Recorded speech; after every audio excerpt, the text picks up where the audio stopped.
Hello, everyone. So today I'm going to share a little bit about shadow work. This year, every year I start doing some activity like this with people. I learn something, I share it with people, and I do the exercises along with them, and we grow together. So I did shadow work this year, and I have read a few books and a few um, workshops that resulted in some workshops here and some processes called object method, Sedona method, and the dark side of light chasers, the work by Byron Katie, and few others. There is Celestial group where they did 30 days of shadow work. And then there is a theme called Buddha, the everyday aspects of it and everything. So I did a lot of like a few material. I had like few resources. I did all of those starting January 1st. And I thought I will share it with everybody, and we came up with this shadow work and we started working together. I will explain a little bit of shadow work and mainly explain how it works, and then uh, what is it that I actually learned from it. There was really, truly great revelations I had, and I wanted to share it with you. So these are all the resources used. Basically, the background is Carl Jung. He's the person he's a psychologist, psychoanalysis, right? Along with Sigmund Freud and everybody. So he coined the word called shadow. We all have a shadow for us, a dark side of us, which we are not aware of. And the whole concept of finding inner peace is to integrate with that shadow. Then we become whole. Otherwise, we are like always half. We are either half or partial. We are not complete because we are not accepting our own shadow. And what happens when we accept our own shadow is everything around us. Like if you talk about Advaita philosophy, right? We are one consciousness. If I am one consciousness, who are you? Who is Shanti? Who is Tejasri? Who is my teacher? Who is my husband? Who is my son? Who are all these people? They are not like me. I am not like them. And we are so different. We have conflicts. We don't agree on things. I judge them. They judge me. I look down upon them. I look upon some people. Mother Teresa. Who is Mother Teresa? Right? Who is Swami Vivekananda? Who is Gandhi? How come Gandhi is like that and I'm like not even here? If it is one consciousness, why am I so different from all these people? Right? This makes you understand that. Shadow work makes you understand that how it is one consciousness, to understand the core of why is it one consciousness, how is it one consciousness, how is it that you are not embracing the one consciousness, and how to become whole. And the entire spiritual journey is to equivocally accept everybody, everyone, everything as it is, exactly like how it is, no matter what, no matter what. Right now in this world, you are fine, you are exactly how you're supposed to be, and you are okay, you're perfect. I am fine, I'm exactly how I'm supposed to be, and I'm okay too. How to accept that? How to accept that whatever you're doing, it is okay. Whatever nasty thing, according to me, you're like a really mean person. You're doing really bad things. How is it okay? How to accept that aspect of yours? How to see humanity behind bad things? How to see, how to accept Hitler? How to accept what Hitler did, right? How do we do that? So that is what tells you in this shadow work, right? So shadow work is basically the process of exploring your inner darkness, the shadow self. Shadow work uncovers every part of you that has been disowned. The main concept is every trait, every aspect you see everywhere in the world, every opposite, good, bad, anger, calmness, everything you see is there in you in smaller doses or higher doses. If you say, oh my God, my husband gets angry with everything, my mom gets mad at everything, it won't bother you. Like if you have, like, yeah, I think you can see in your own siblings, right? Your sister or brother is completely okay with your dad, but you are not. Why? How come the same dad, same traits, one sibling is accepting, but one sibling is not? right? This will explain to you, because we all have traits, all the traits in the world. We have all of it because we are all one consciousness. Every drop in the ocean has every quality of every other single drop. If you take a glass of water, every drop of water in the glass has the qualities of every other drop. They are all the same, but different. Every drop is a little different in its own way.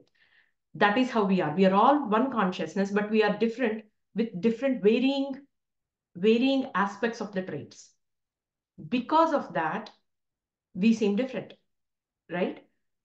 Why am I getting pissed off when you're angry at me? Because I get angry at other things too. I might not get angry at the same things as you are, but I get angry at other things too. So the underlying emotion is the same. I have it for different things, you have it for different things. So why am I getting mad at you? To show me, the universe is showing me, why are you present in my vicinity? Why are you present in my vicinity? And why am I getting frustrated whenever you get angry at other things? Let's say you're somebody, you're watching TV, you're getting really mad that your favorite actress or actor is doing something stupid. I'm like, oh my God, are you kidding me? Every day I have to hear you talk about these actors who we don't care about. I mean, like, I don't care about it. I think they're superficial. I don't even talk to me about them. That is important to you. Let's say I am getting mad about, according to me, the more important aspects of it, the peace in the world, the war in some place. I am getting mad about those things. Am I superior than you? Because can I say that you're shallow because you're worried about the models and people, what they are wearing, and oh, she repeated her dress, you're talking about that. And I'm getting mad about more important things. Like people are dying. There is famine there. So am I superior than you? No, it's just that what you value is different from what I value, right? When I understand that, I become compassionate towards you. I accept you because you are at a different phase and I'm at a different phase in my lives. We are at different spiritual journeys, different stages in spiritual journeys in our lives, right? This is while I was doing this, I was also reading Upanishads, and I have read other things in the past. I have read Bhagavad Gita, I have read this, I have read that. Things have come across, but I never paid attention to them. While I was reading this, I started paying more attention because there is so much similarity. Our Vedantas talk about dvandvas. Dvandvas means two. Everything exists in pairs. Good, bad, good, evil. Like, again, I said anger, calmness, happy, sadness. Everything exists in two. Only when you accept both sides of it, that's when you become whole and you have inner peace. Until then, you're agitated because you're not okay with the opposite of whatever you have. See, people who are really passionate about things, right? About social causes and everything, they are really don't like people who are sitting mellow, don't care about it.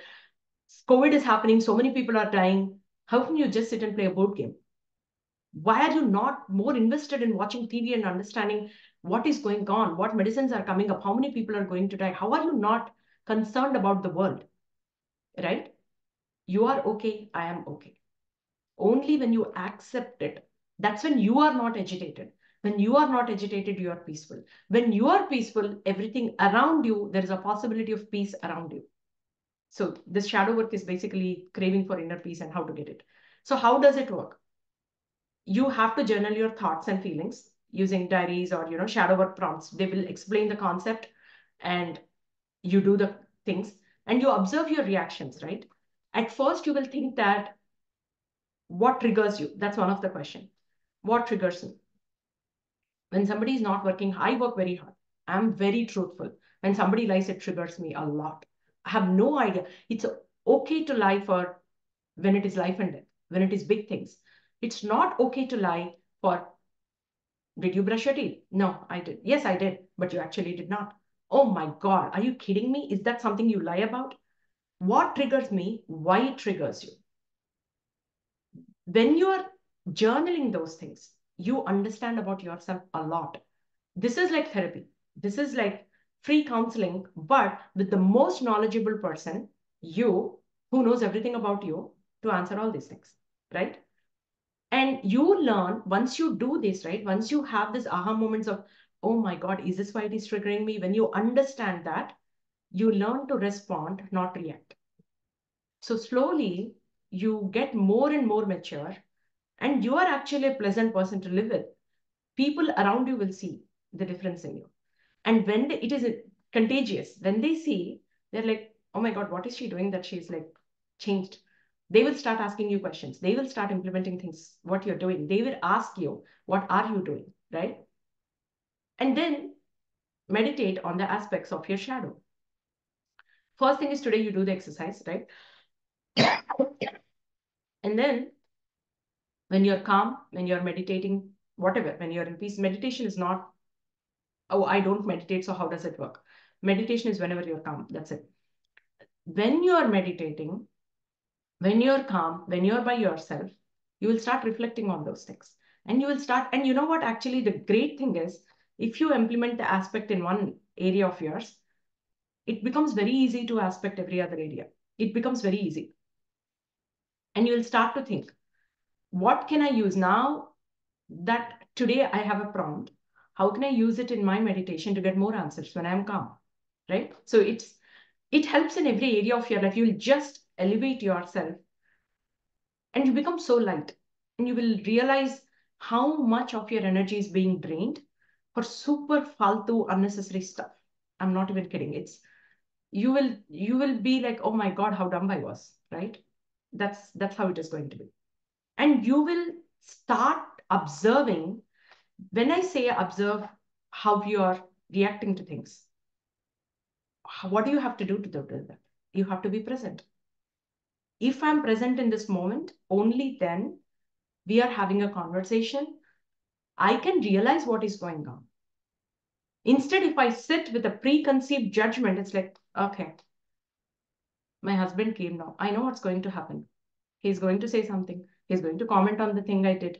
I'm going to get frustrated. This is a routine. Every before we don't even know what he's going to come and tell me. He's going to come and say, Madhu, I got promoted. I had such a high. I don't even know that.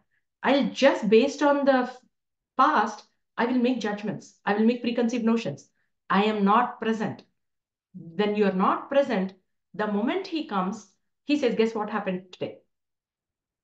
Or he gets me a surprise gift. And it's like, what stupid thing did you do again that you got a surprise gift? Last time I got a gift, I know what you did. Did you see how you ruined the whole thing? You're not present. So this helps you to be present, to take things as they are now, not pad it with your past, not pad it with the worry of the future, to be present. It helps you become more present, the power of now. And it helps you practice the emotional inquiry. Why do I feel like this?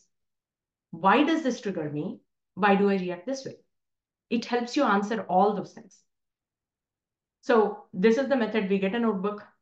I really, really love stationery.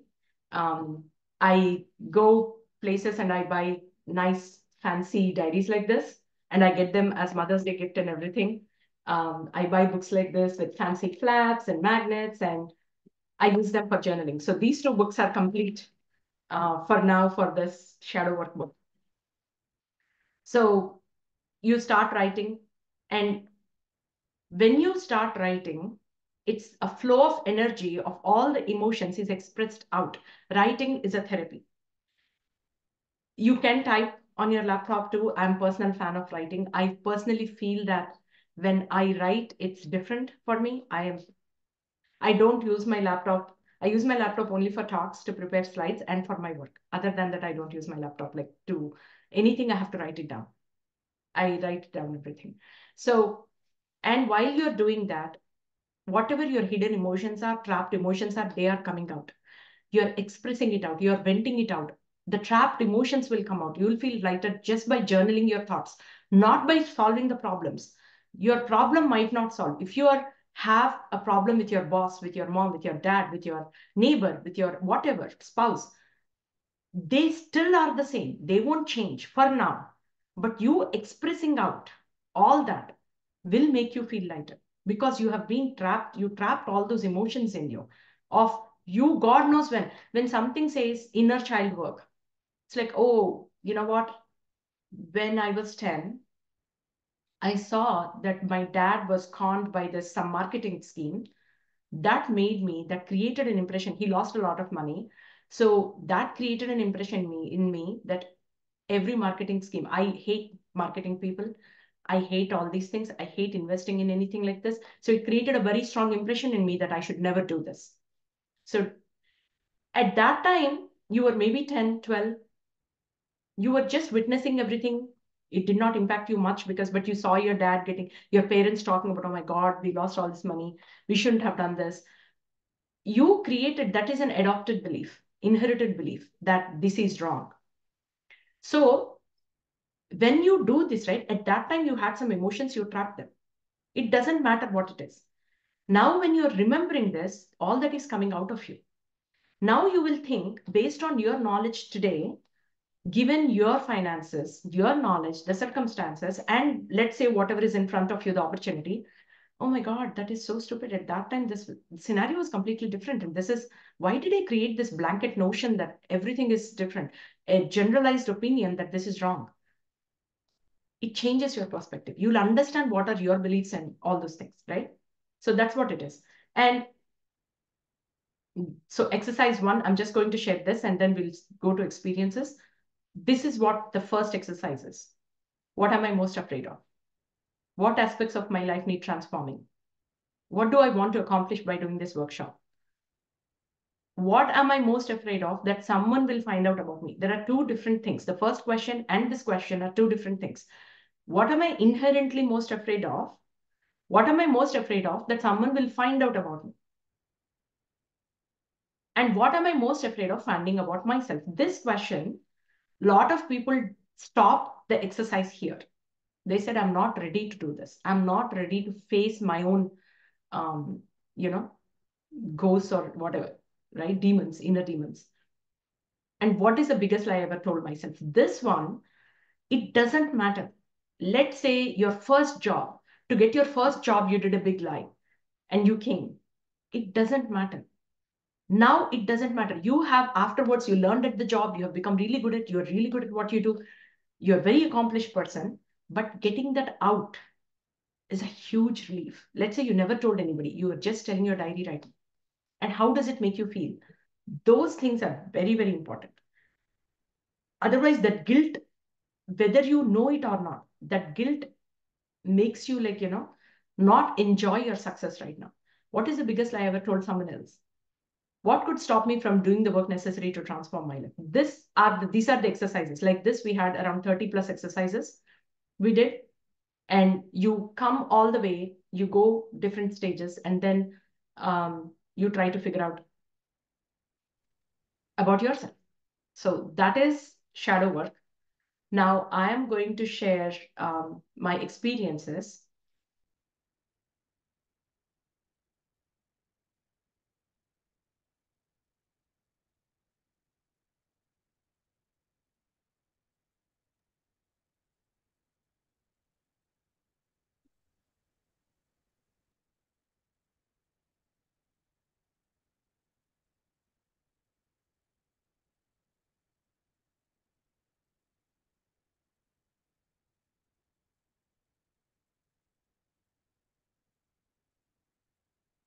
So I read the book Christmas break last year, The Dark Side of Light Chasers.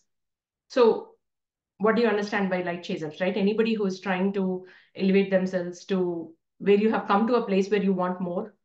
You want to learn I want to become more spiritual. I want to understand, read our mythology or read this, read that, do exercises, meditate.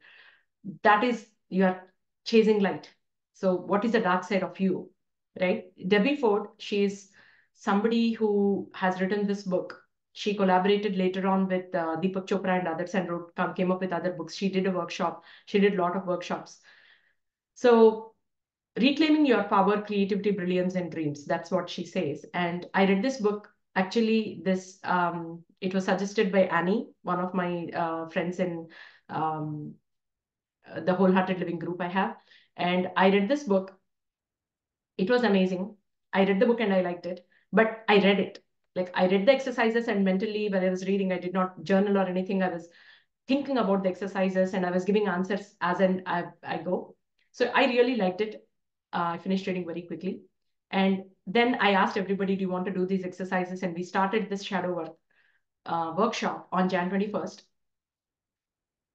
First exercise, what am I most afraid of? Until I started journaling, I did not know I was afraid of anything. I always felt that I'm the most fearless person that I came across. My husband, next to my husband. But even when my husband says a little bit of things, I'm like, why? I'm like, I'm not scared of many things. Um, I do come across a lot of problems and challenges, but I feel that I'm very brave to face them, challenge them, solve them, all that. Once I started writing, I'm like, oh my God, because everybody has fear, no matter what you are, how you are, because fear is needed for existence. If you did not fear things, you will not survive. If you don't, fear is needed for survival. But unfortunately, we extend that fear to a lot of other things which are not needed. But we have developed those fears throughout our life, right? So that started my self-exploration. Now it intrigued me. Okay, that first question sold me. I'm like, okay, I'm doing this entire book very religiously. I'm setting aside time. I will do this. I used to spend like 2 hours, 3 hours a day to do journaling sometimes for answering some of the questions. Sometimes it was very simple, sometimes it was very deep. And things that I was never aware of got revealed to myself. Observing my own judgments. One of the exercises was, who do you judge? And what does it mean? What does it mean? So when you're actually judging all these people, you have those traits in them in a smaller dose. The world is showing you, the world is giving you an opportunity to have all those people around you.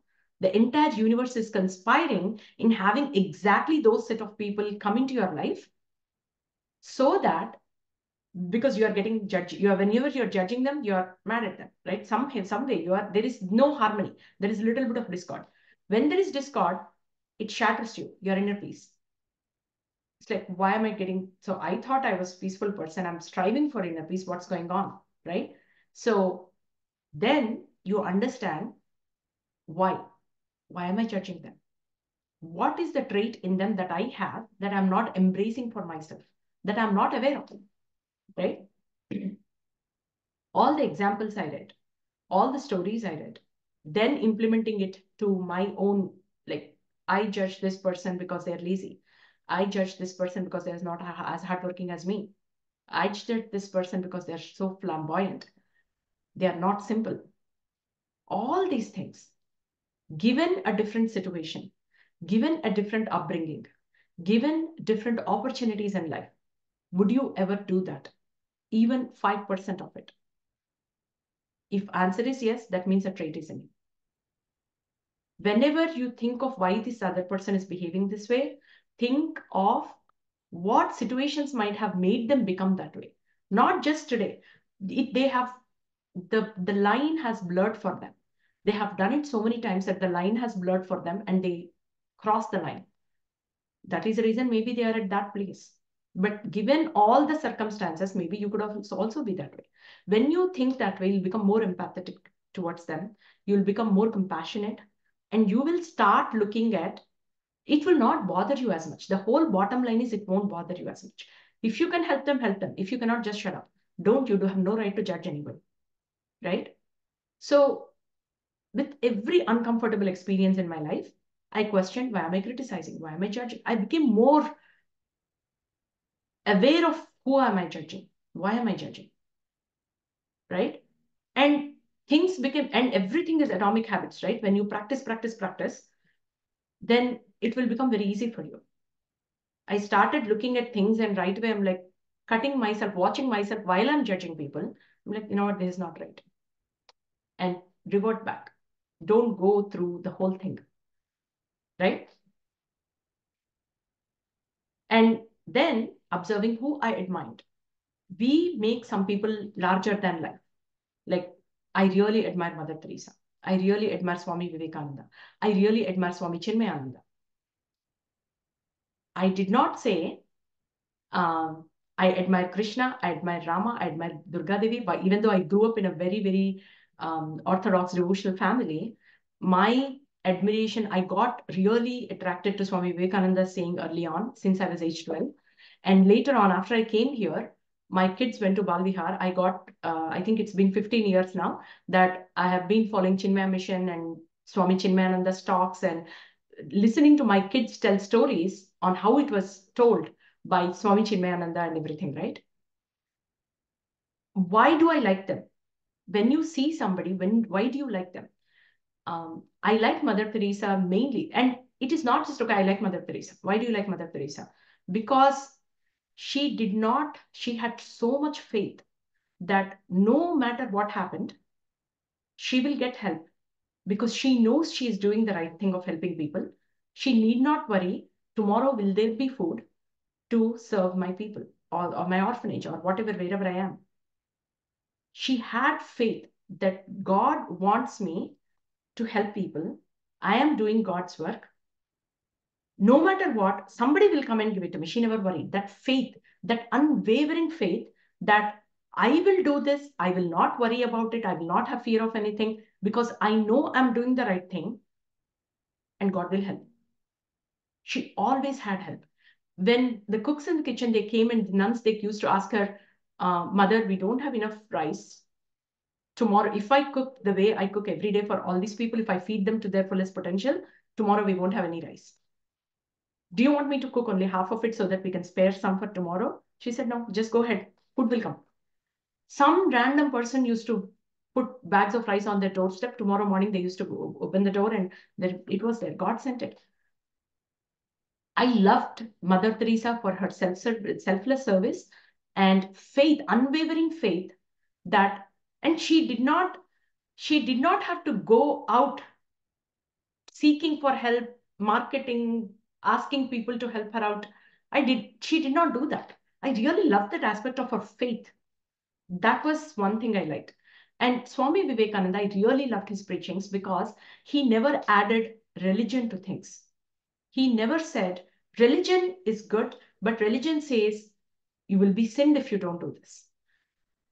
If you don't do this, bad things will happen to you, or God will punish you. I always believed that God never punishes anybody. God never punishes anybody. It is just that we punish ourselves. God never punishes anybody. God is vibrating at love here. When you have negative emotions like anger or pride or whatever, you fall down. You are not vibrating at the same level. God is not leaving you. You are falling down. You are here. You are not able to reach God because you are not vibrating at his level. You are falling down. So it is us. It is not God. That is my belief always. But, oh, if you do this, Saraswati Devi will give you, curse you. I never believed in curses. So religion was a little difficult for me to practice and understand. But when I saw Swami Vivekananda, when he talked about fear, truth, courage, I really loved that aspect of it. I loved the aspect of teaching concepts to people without adding religion layer to it. Without saying that if you don't do this, it's like if you do this, it's good for you. If you don't do this, that's fine. It does not say what will happen if you don't do it. It will say if you do this, it's good for you. It's like this, right? You are a math major. I am a science major. I am like medicine or something. If you do math, you will go and find professions math related. If I study biology and something like that, I will do professions which are related to biology. You are not wrong. I am not wrong. Both are right. They are different paths. I like that path. I don't want to say, if you don't do this, I don't like threat. I don't like to be threatened. I don't like to be say that if you don't do this, bad things happen to you. I don't want that. I don't want consequences. I want freedom. I want freedom to choose what I like. If I like math, I will do math. If I like biology, I'll do this. If I like this, I'll do this. If I don't like anything, I'll not do anything. I want freedom of choice. And I saw that freedom of choice in Swami Vivekananda and later on Swami Chinmayananda. I read a lot of their books. So what is that? Why did I admire them so much? Because they are teaching spirituality without religion. Now, when I did this, I understood what I do. What do I do with all these book reviews and everything? That's what I was doing. I am actually preaching good concepts without adding religion layer to it. Without adding, so I have the trait in me. And if I understand why I admire these people, I understand what I have in them, me is what I admire in them, right? Now, I have a potential to become like them with a focused effort. Not as huge as them, but maybe 1% of them. How nice it is to know that you can become 1% of Swami Vivekananda.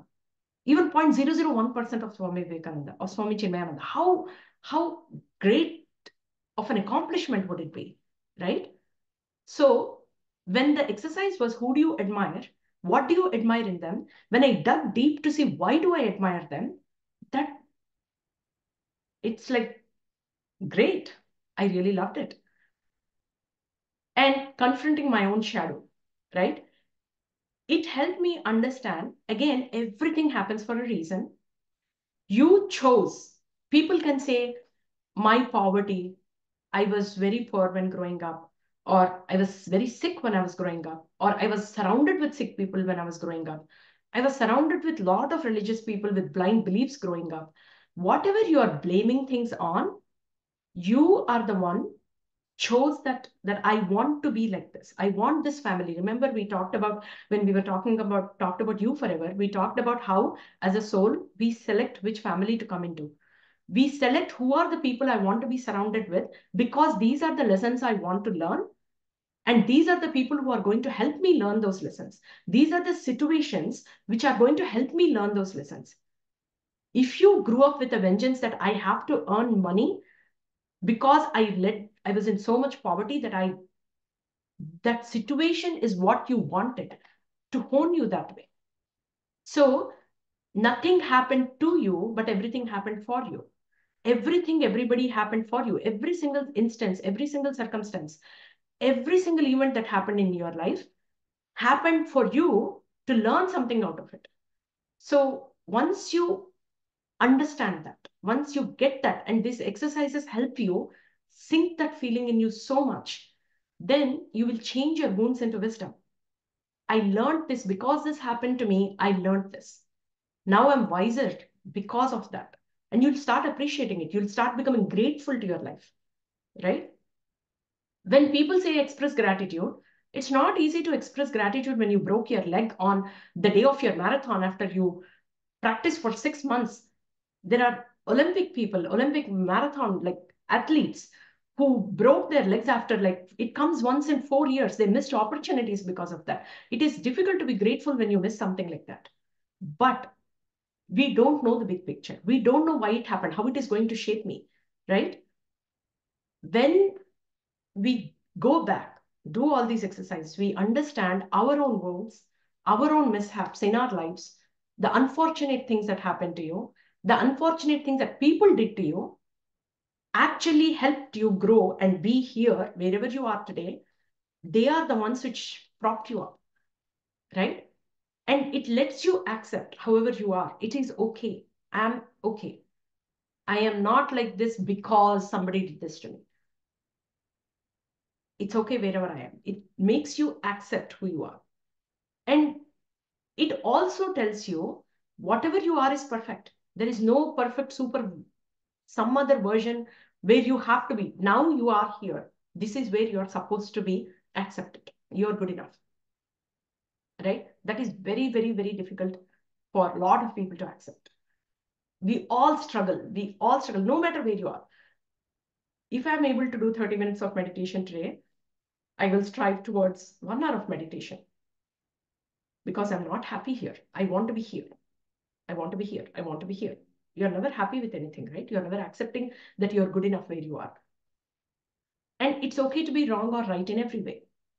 Wrong and right is completely relative. What is wrong to you might be right to me.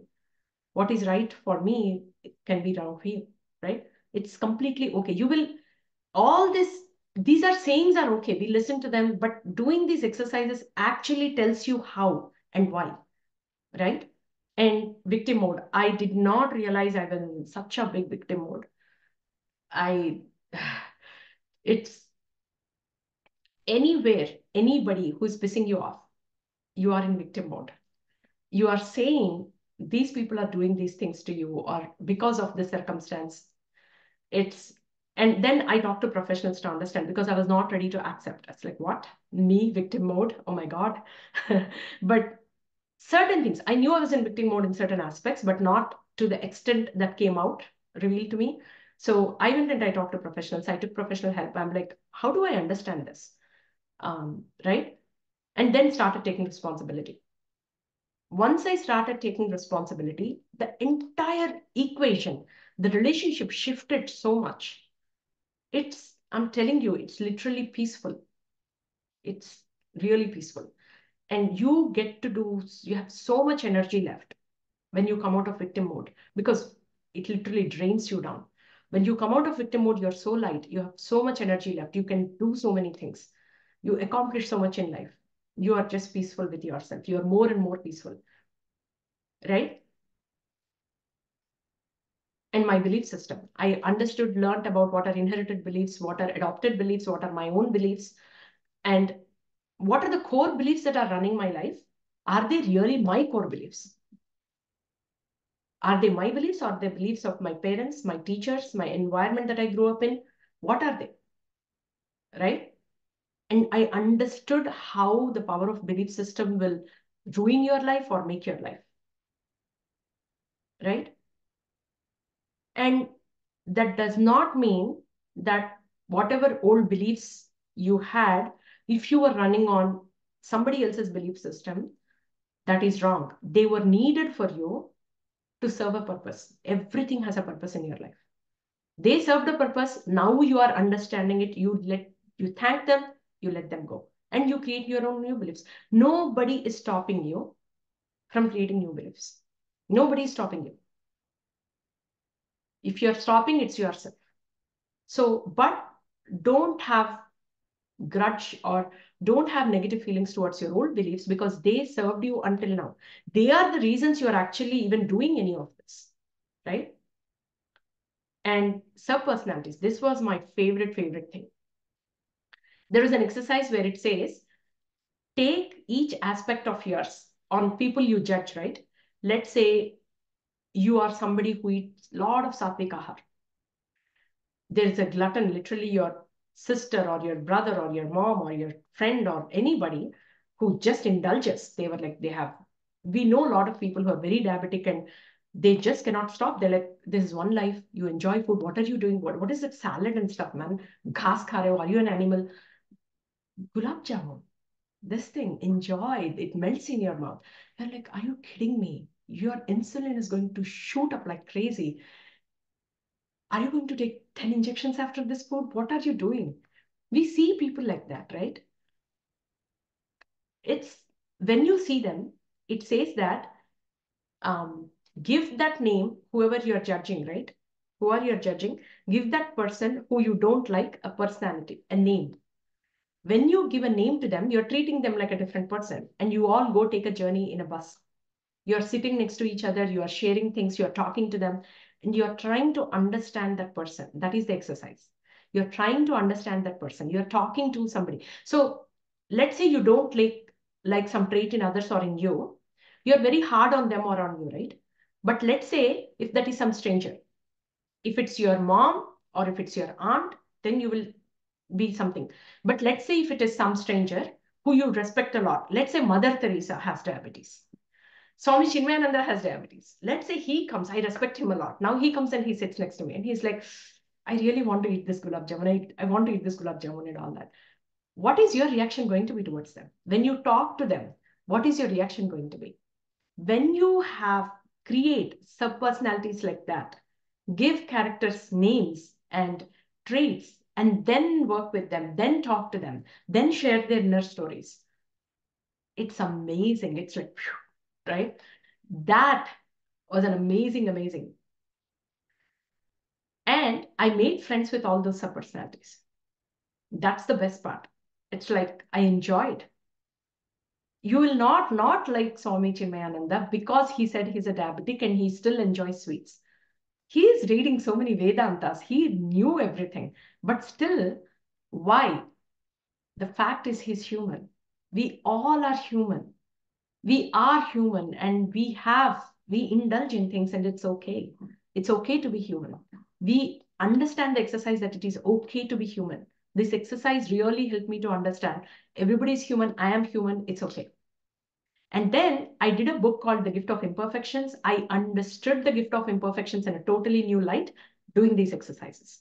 I spent 3 years reading, doing workshops, rereading, talking about it, doing book clubs with The Gift of Imperfections because that's my favorite book. I understood that book in a completely more depth light after doing this exercise. It was amazing. Understood how everything in my life, in everybody else's life, if Swami Chinmayananda is a diabetic, if he is, why is that a gift for him? I understood that. I understood that aspect. So these are my shadows, my subpersonalities, and their gifts. Lacking, I gave names to, the exercise says give a name to everything. When you read these things, these are the things that I, in a small percent or a big percent, depending on that thing, I blamed people or I judged people, right? When I saw lacking Leila, right? Somebody, why do they come from lack all the time? Why do they do that? When I judge people, when people come from lack, when they don't think of all the abundant things that they have, they are only talking about their lack. I judged them. Then I made a friend with a lacking Leila. I talked to her, right? And then I understood that when you are coming from lack, this is actually giving opportunities to think creatively. When you say, I don't have this, right? You are figuring out, how can I have that? Given what I have, how can I have that? Then you become more resourceful. You will become more driven to learn new things to, do all those things. So what are the gifts? How lacking, if a person is in lack, what is their gift? How is it serving them? It is serving them like this.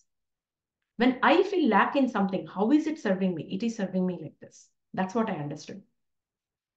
So confused Carol, I knew and judged people who were like always confused about a lot of things. I myself am confused in certain things. I always am confused when it comes to religion and spirituality. I always am a very practical person, but at the same time, I'm a little bit of spiritual person too. I know one consciousness, I know the universal force, energy, and everything, but I need science behind things. I need to know how things work. They say that manifest, think about something, forget about how it works, it will work. I'm still not there where in some things I am, and I saw the results. I manifested things like amazingly things which were impossible to achieve, but still I have that curiosity on how is that, well, how will that happen, right? So I'm confused in that religion versus spirituality aspect of it. So but I did. So what happens because of that? How is that helping others versus how is it my gift? Because I have that confusion, it motivates me for gaining clarity. It motivates me to read more, to understand more. It is making me a better person. It is making me a wiser person to do workshops, right? How did it, how did I end up doing all these things? Because I have questions. I'm on a quest. I'm on a quest to understand things. That is what is making me do all these things. I wouldn't have done all these things if I didn't, if I was not confused, right? The deep analysis wouldn't have happened if I was not confused. So actually that confusion is my gift. So advising Amrita, this is my favorite thing. I had knowledge to everybody. I always, my son says that he mocks me. He says that I give life lessons to everybody. You just have to say one word and I will turn it into a life lesson. So I don't like people who give advice a lot. I give advice in structured ways, like in these talks. I'm not forcing my advice on everybody. I used to. I am not doing as much, but I am giving in a structured way where if you want it, come. I have something. But what I understood about it is I want to share my knowledge. Why do I advise people? Because I want to share my knowledge. And I'm a positive influencer. So that is the gift. There are downsides to it too, where you need to know where to give advice. Don't give free advice. Don't give, like, Anuvu gani chota nadi kulamana radu. See your place. There is a place and time. Understand it. And then sometimes in a conversation, people just want to vent. They are not looking for a solution. my friend Maitri, when I asked her, one of the exercises was ask your best friends and best enemies, what are your positive traits and negative traits? My friend said that she's my best friend. She has been with me throughout my college and for so many years now. And she said, my first good trait is she said, you're a problem solver. You help a lot of people. I don't want to say that for. Plate తీసుకున్నావా? Yes. One second, let me mute. So she said those. And the first negative trait she said was, because you're a problem solver, when somebody comes to you, you think that you have to solve their problem. You start finding solutions for their problems. Don't do it. I just want to vent. I want to listen to you. I want somebody to listen to me. I just want to vent out. I don't want your solutions. I'm not in the mood to hear your solutions. Then I understood, yes, there is a place and time.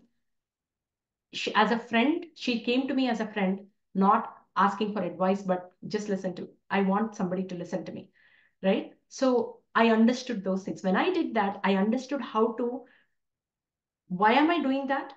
Where should I do that? Where should I not do that? Right? So everything, every aspect of yours where you don't like yourself or you don't like in others, there is a gift in them that is helping them. There is a gift in them that is helping them and helping you. I understood all that with these exercises. And I understood the difference between Jiva. As I said, while I was doing this, I always read 4 or 5 books at the same time. I was reading Kathopanishad book while I was doing shadow work. And in there, I read about shadow work. I read about Dvandvas. I read about all those things, contradictions and all those things. And this is section 3, mantra 1 of Kathopanishad book.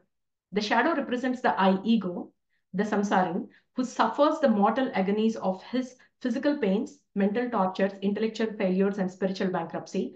This shadow is called the Jivatma. And the light that causes it, the I ego, the God principle in us, is called the Paramatma. When Jivatma mixes with Paramatma, that's when it is moksha, enlightenment. Paramatma is our soul. Jivatma is this body, this life. In this life, we go through all these contradictions, these problems, this everything, to learn lessons to reach Paramatma. When Jivatma and Paramatma combine, you become a whole. That's what I read in this book. And it was, as I said, when I was doing this, I had so many aha moments. Like, oh my God, Bhagavad Gita was saying this. Kathopanishad is saying this.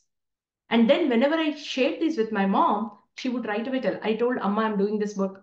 It is about opposites. Yeah, Dvandvas. Right away, she said a sloka. Whenever I tell her something, she has a sloka for it. She knows some sloka in some context in Bhagavad Gita or Upanishads or Sankaracharya, something, wherever and then she'll come and give me those texts.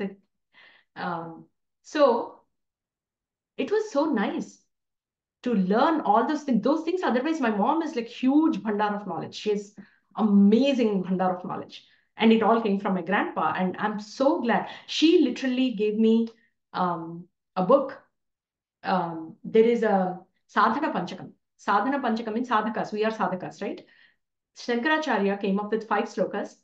Each sloka had 4 lines. And in those 4 lines, there were 8 traits. In those 4 lines, each line had 2 lines to it, 2 aspects of it. So in each sloka, he had around 8 traits, 8 things that a sadhaka should practice. So in 5 slokas, there are 40 traits. There is a book called Sadhana Panchakam. I came across that book. I told my mom that in Chinmaya Mission, they were talking about this book. I got it, I was reading. You know what she gave me? Right away, she gave me her diary. She said, Tatagaru, my grandpa, my mom's dad, he wrote down in a letter the Sadhana Panchakam to her and sent it to her when she was pregnant with my brother. And she said, like, when you think right things, when you do practice good things, your kids will also, before they are born, when they are, it is called Garbha Samskara. Garbha Samskara means what a mother does. What is the environment the parents create for kids when they are in the womb? Education starts from at that time. So my grandpa wrote a letter to her and sent it when she shared the news that I'm expecting a baby. He wrote that letter with Sadhana Panchakam. Those days, there were no so many books and copies and everything, right? He wrote it down and sent it to her. She learned it. And with explanation and everything. And she wrote that down in a diary. She gave the diary to me. So this would not have happened because my mom, so many things happened in her life. She will not be able to share everything with me, right? This triggered that in her. And she shared that with me. So it's amazing. It's really amazing. And altering my interpretations, right? When anything happens, see, for example, this example, right? The teacher asks you to stay after class. They literally say, hey, can you stay after class? Either you can think, oh my God, am I in trouble? Did I do something wrong in my test? Or did I copy and she came to know that I copied? Or you can say, oh, I think I really did good in my test. She wanted to discuss about it. Or maybe there's a leadership opportunity. She wanted me to give a TA opportunity. Do you see the perspective on how you can think, how you can interpret? She just said, stay after school. What is your interpretation? The more positive interpretations you have in your life with everything that is happening, the more positive outcomes there will be, or you will not see the negative in such a bad light. Because if you already think negative, then you make this much into this. And by the time you go, even if it's this much, you will see it like this because whatever she says, this seems like unreasonable, right? There are a lot of inner child exercises. What made you make such interpretations right now, right? What events in my life created the interpretations and sensitivities and triggers to certain words? Like, I hate people who lie. I hate people who don't do hard work. I hate people who watch TV or who are very materialistic. They're not simplistic. It helped me change my interpretations. This exercise where you have to write what you don't like in others, what are the traits you don't like in others, what are the traits you like in others. Now, when I really like somebody who's very, very hardworking than I am, I like myself when I am hardworking. I really like that my husband is very, very sincere, he's very hardworking, and his attitude of whatever it takes, right? When he does something, he's so meticulous, he's so detail oriented, and he gives us 1000%. It's like no less. I really love that about him. So I like the hardworking sincerity nature in Rajesh. That is the what I like. What I don't like in Rajesh, I don't like that he does not understand certain things. Being such, because I put him on a pedestal, even if he does not, I cannot appreciate when he's being human. That's what I understood. He's human. He does not have all 100% qualities in everything. When he does not understand simple things about emotions, about kids, I don't like it. I'm like, how can you not understand this? How can you not get it? So I read those two things, what I like about Rajesh, what I don't like about Rajesh. Now the exercises, I like myself when I am so sincere, when I am so dedicated, when I am so paying so much attention to detail. I like those aspects in him because they are blown out of proportion than I have all those traits in me. I like in him because they are blown out of proportions in him and because I have the potential to reach there. That's why I like those in him. Now, I dislike myself. What I don't like in Rajesh, when he does not understand kids' emotions. I dislike myself when I don't understand my kids' emotions. I am hard on myself when I feel that I connect with my kids a lot. I can connect with them very well, but I am humbled. I know I don't connect with them everywhere. I know I don't understand everything about them. So I don't like it when I cannot connect with them. That's why I don't like it in him as well. He cannot connect more with them than I do, but still I dislike that in him because it is there in myself. Now, when I do this exercise, I should fix. Why don't I like when I can't connect with my kids? Well, because I feel that I can connect with them everywhere in all the emotions. That is not true. Nobody can. Everybody has their own secrets or something which they cannot express it out or they don't want to express it out. My older son is almost 20 right now. He doesn't want to tell me everything, and it is okay. I cannot understand everything about him, which is okay. I had to come in terms with me not understanding everything about my kids where I was really good at, which is okay. That acceptance has to come in me. This exercise made me understand that, made me understand why all the root causes my husband not able to understand my kids. That helped me understand my own aspect of it, and become okay with it. So see how universe has actually planted him to do that, and me getting bothered by him, and how I fixed it. So it is all for me. It has nothing to do with him or his knowledge. It doesn't matter. He's in his own spiritual journey. He will figure it out. That is not on me. If I want, I can help him become better, right? If you want to do it, do it. If you don't want to do it, don't do it. But that's what it is. Conversation with self. This is literally me conversing with me. This is my ideas were like this. Like, this is what happens when you go to a therapist, right? They are a third party observer. They are not invested emotionally in your events that are going on in your life. So they give meaning to you. They say how they are seeing it. Oh, I don't think so. You're too hard on yourself. You're doing this. Or you're not seeing it in the right light. Debbie Ford was that for me. Debbie Ford is the author of this book. She was my counselor for these 4.5 months, where every exercise I felt like she was talking to me. I felt like she's the one who's asking me these questions. She's the one sitting here and asking me, what are you most afraid of? Why do you dislike this in Rajesh? Why do you dislike this in your son? Why do you dislike this in your boss? Like, it was literally a therapy session. And me answering, journaling, all those things are my answers to her, where she made me, her further questions made me understand. Does Debbie Ford know? She died, by the way. She's not alive anymore. But her soul, Debbie Ford's soul, has helped me introspect and answer all the questions and find all the answers for myself with this book. So I'm much lighthearted today than I was before I started this book. I'm much more mature. I'm way more peaceful with myself. And I have become very understanding to the people around me. They celebrate me more. I celebrate everybody around me more. And toxic emotional energy, we all have it in small aspects or huge aspects. How much ever holier you are, you still have it. So this book, we are doing the Letting Go book series. It tells us how to release the toxic energy.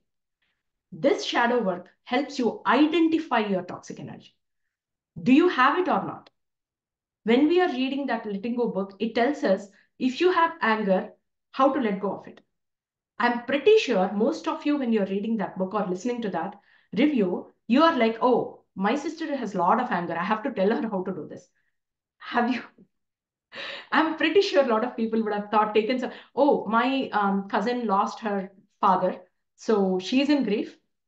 So this grief chapter, I'm going to tell her to listen to this. It is going to help her out. How about you? Do you have any grief left in you? Do you have any anger left in you? This shadow work helps you identify the toxic emotional energy that you have, right? And then it helps you understand why do you have them. Identify first, understand, accept and embrace, thank and forgive. Thank them because they had a purpose. It happened for a reason. That toxic energy stayed in you trapped for a reason. Thank it, forgive it, let it go. Forgive it because you are blaming that, right? You are blaming an incident. Because my dad passed away, or because my something happened, this health issue happened to me, my life is like this today. You're blaming a person or a situation or something, a timeline, a phase, whatever. Because I overate, because of that incident, I indulged in overeating, I became obese. You're blaming things and people. You will understand why it happened. You will thank them because they had a purpose. And you're also forgiving that emotion because you were not fair to them. You're forgiving them, and then you're letting them go. That's what this book does. It's way more. If letting go is at certain level, shadow work is at like million times, exponentially more than that. And I understood about fear. Are you happy? That was the question. If you're not happy in any aspect of life, why are you not happy? What are you afraid of? What is my role in this drama? This sentence, this exercise, I have a very small world. I have literally my family members, my co-workers, and maybe very select few friends. So it will come to around 10 to 15 people with whom I have issues, big, small, whatever. I wrote down every single person, every single personality trait, because whatever aspects I'm judging them, that's why it took me 2 weeks to do it. What is my role in this drama? There is drama going on. What is my role? How am I contributing to it?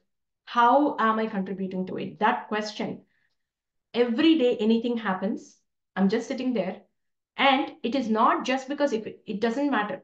It doesn't have to be bothering me a lot.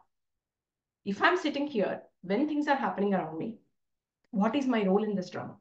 As a parent, if my kids are doing something, if something is happening, what should I understand to do right now?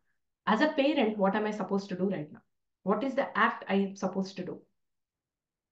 What are my underlying commitments that I'm doing or not doing in achieving, in becoming happy? If I'm not happy, what are the underlying commitments that I'm saying I'm not doing? What are the things that I told myself that this cannot happen because? Is it that a belief, a fact, or a judgment? What are my underlying commitments? What are they? Right? This kind of introspection in everything that happens in your life, if you're implementing it, it releases the energy associated with that dissipates completely because you're asking all these questions, and it won't get trapped anymore. Your future, you're investing in your future because, you know, that's what it is. And then at the end, there is a mission statement. You create a mission statement, you break it down into segments, and you start practicing it. So I created a mission statement, and my mission statement is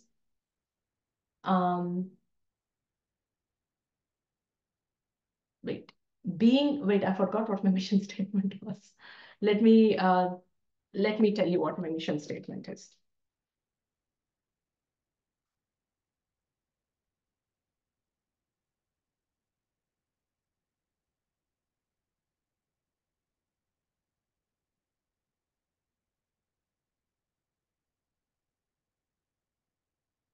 So one thing I created was I created a goal, my goal with an action plan. I wanted to meditate regularly. So I put, what am I going to do every day? I'm going to do what right now, what am I going to do? My daily thing, my weekly thing, my monthly thing, and yearly thing. What is it basically? What does it look like? If I'm doing this goal daily, what does it look like weekly? If I do it weekly, what does it look like monthly and yearly? So I made that goal statement for meditation. And my mission statement is being loving and peaceful, I help others be the same. That is my mission statement. Being loving and peaceful. I am, because my strive, my whole, whatever I'm doing is to become more loving and to become more peaceful. So by being that way, I want to help others be the same, to reach the same thing. That was my mission statement. How do you come to that mission statement? There are exercises for you to help to come to that mission statement. And then there's the last exercise, which is treasure mapping visualization. It's like a vision board. You create a vision board. What does your life look like in 1 year from now, in 5 years? How is your current life inconsistent? So first you create a visualization board. Now you start thinking, how is my current life inconsistent with my dreams? Now, what are you doing to get to that life today? That will help you put the seeds of what am I going to do to get there, right? That is your next steps.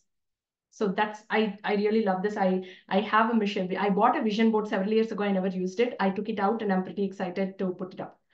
And yeah, that is the shadow work journal that we did. So I want to invite all of you. I'm going to do more of this. This is one book. I told you I did 5 books and I'm getting more and more material. I'm coming across a lot more material for this.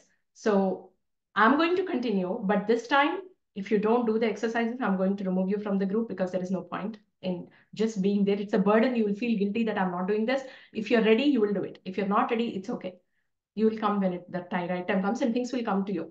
So that is the reason I wanted to share this experience with you, because I want to lure you. It's a bait. This is a bait for all of you to come and do this exercise because it has hugely, hugely, immensely helped me.